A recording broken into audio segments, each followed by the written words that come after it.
En este corto video se explican dos conceptos fundamentales que utilizaremos en el curso de balance de materia.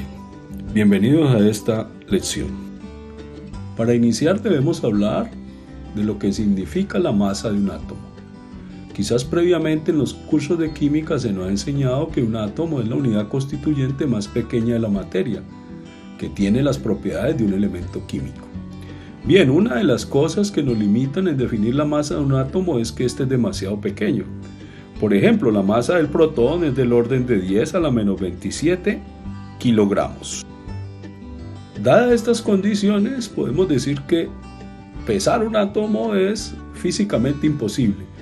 Así los científicos, para superar esto, lo que han decidido es representar las masas de los átomos como un estándar.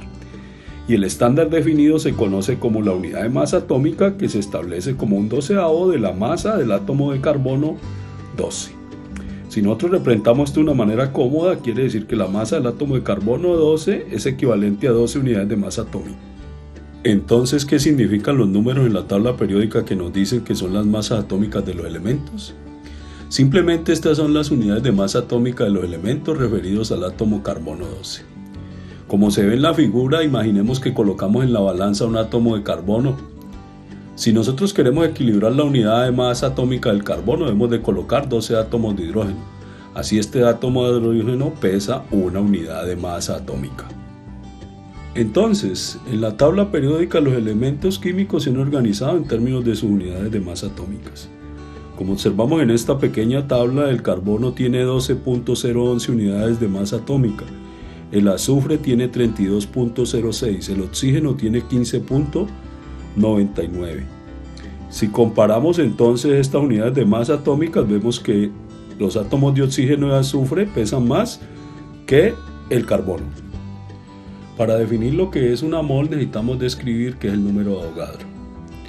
Para ello inicialmente vamos a hacer una analogía. Cuando nosotros vamos al mercado a comprar arroz, no le pedimos al tendero que nos venda 8.577 granos de arroz, al contrario, solicitamos que nos venda una libra, que es un estándar manejable lo suficiente grande y fácil de medir y que se puede determinar a través de un estándar en una balanza. Haciendo una analogía entre los granos de arroz y el átomo, entonces vemos de que se requiere un estándar conveniente para identificar los átomos. Este es el denominado número de Avogadro.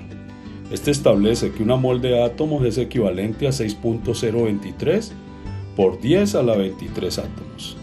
Este estándar entonces va a permitir expresar de una manera más adecuada la masa de los átomos. Entonces, ¿qué es un mol? Es la cantidad de materia que hay en tantas entidades elementales como átomos hay en 12 gramos del isótopo de carbono. Así, una mol de átomos de carbono pesará 12 gramos. Si continuamos con nuestra analogía de la balanza donde decíamos que un átomo de carbono es equivalente a 12 átomos de hidrógeno, por lo tanto una mol de hidrógeno pesará aproximadamente 1 gramo. Finalmente, definamos qué es la masa molar.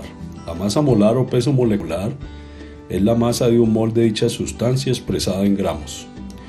Y una de sus unidades de medición son gramos sobre mol. ¿Por qué digo que unas unidades de medición son gramos sobre mol? Porque yo también lo puedo expresar en kilogramos sobre kilogramos mol, en libras sobre libras mol. Veamos cómo procede esto con el siguiente ejemplo. Un mol de CO2 tiene una masa de 44 gramos. Su peso molecular yo lo puedo expresar como 44 gramos por cada mol. Un kilogramo o mol de CO2 tiene una masa de 44 kilogramos. Su peso molecular yo lo puedo expresar como 44 kilogramos sobre kilogramo mol. Finalmente, una libra mol de CO2 tiene una masa de 44 libras. Su peso molecular de CO2 será 44 libras por cada libra de CO2.